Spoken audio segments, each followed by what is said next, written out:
Welcome back. Racing fans across the country know if it's Labor Day weekend, it's time for the Rock Island Grand Prix. This is one of the premier professional karting events in the world. Roger Ruthard is the president of the Rock Island Grand Prix. He's here with more of those details. Thanks so much for joining us. Yeah, thank you. Always a great time. So what is the Grand Prix, I guess, for people who aren't familiar with it?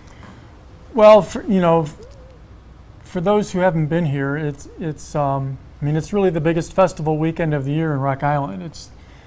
Race teams come into town on Friday, and then we have practice and heat races on Saturday, and the feature races on Sunday. So it's a weekend of racing, but there's also a lot of other things going on downtown. Local businesses are open. There's concerts at night. We have a car show on Sunday. So there's a lot of different things that make up the whole weekend. It's not just coming down and watching go-karts go around. But that's a big part of it, certainly. That is a big part of it. Sometimes we hear the term Grand Prix, we think of Formula One, but I guess what is kart racing specifically for people who don't know much about that? Well, it's really, the best way to explain it, maybe it is sort of like Formula One and IndyCar on a smaller scale. It is a sport unto itself, but it's also the place where future Formula One and IndyCar and kind of get their start. They build up to it. Yeah, that's how they learn their racecraft when they're younger, and most people in the sport just continue to race every weekend or whenever they do, once a month or at a big event like this. But a lot of people that really have the talent will go on and race at higher levels, and we've had some of those people race here with us. And these are high-performing go-karts. Some of us rode go-karts as a kid. These are really super high-performing. Right. I mean, these are made for racing. They some of them will reach speeds of 80 miles an hour downtown. That's no joke. No, that's right. The fastest ones have a 6-speed motorcycle transmission, so they just keep.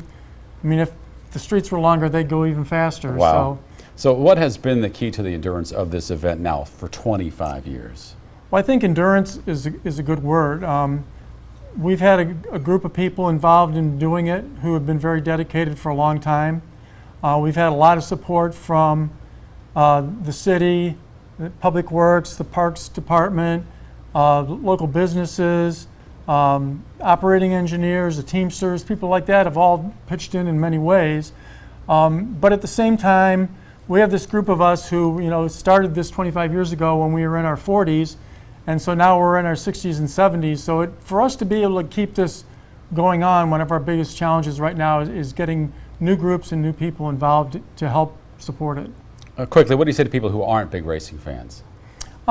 It's still fun to come down and check it out. It's a free event, so you're not going to pay to get in and say, oh, well, I wasted my money. You won't be bored. No, you won't be bored. You can just come down and people watch, or take in some of the other things. There's food vendors and, like I said, a car show and things that are going on, around it. So it's an interesting weekend, and certainly, to say that you've watched some of the best racers in the country. I mean, we'll have people here from coast to coast and Texas to Massachusetts, and team from Bermuda, Canada. So I mean, there's people from the best racers from all over. A lot to take in. Certainly bring your earplugs though if you do go. A reminder that the Rock Island Grand Prix is this weekend. There will be racing Saturday and Sunday. It is free, but race fans can get a pit pass for $10. That will get you behind the scenes look at the teams.